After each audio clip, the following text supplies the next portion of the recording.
नमस्ते नमस्कार दोस्तों, आप देख रहे हैं प्यारा सा YouTube channel Kushwaha news Bhojpuri YouTube channel में। दोस्तों आप सभी का स्वागत करता हूं और आप सभी के बीच में जो कि अमरजीत अंगाड़ी का जो कि बहुत ब्लास्ट का यानी एक सॉन्ग लेके आ गया है। जिस सॉन्ग का दोस्तों जो कि टाइटल का नाम दिया गया है हिंदू के राज चले, जो कि बहुत काफ़ी बवाल का दोस्तों ये सॉन्ग है। और आप सभी को हम बताएंगे कि ये सॉन्ग कब और किस कंपनी के माध्यम से जो कि सॉन्ग को रिलीज़ किया जा रहा है। और जितने मेरे भाई हमारे यूट्यूब चैनल पे न्यू है तो चैनल को सब्सक्राइब कीजिए, क्योंकि आप सभी को यहाँ पे कुशवाहा का हर खबर सबसे पहले जो कि देखने और सुनने को मिलता है।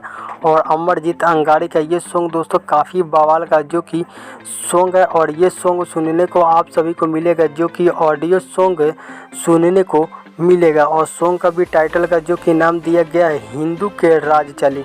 इस गीत को गाए हैं जो कि अमरजीत अंगाड़ी इस गीत को गाए हैं और इनका साथ दिए हैं खुशबू राज, जो कि इनका साथ दिए हैं इस सॉन्ग में दोस्तों। और काफ़ी बवाल का जो कि ये गीत है। और इस गीत को जो कि लिखे हैं रॉकी कुशवाहा जी, इस गीत को लिखे हैं जो कि, और इस वीडियो में जो कि संगीत दिए हैं सुजीत सिंह मौर्य जी।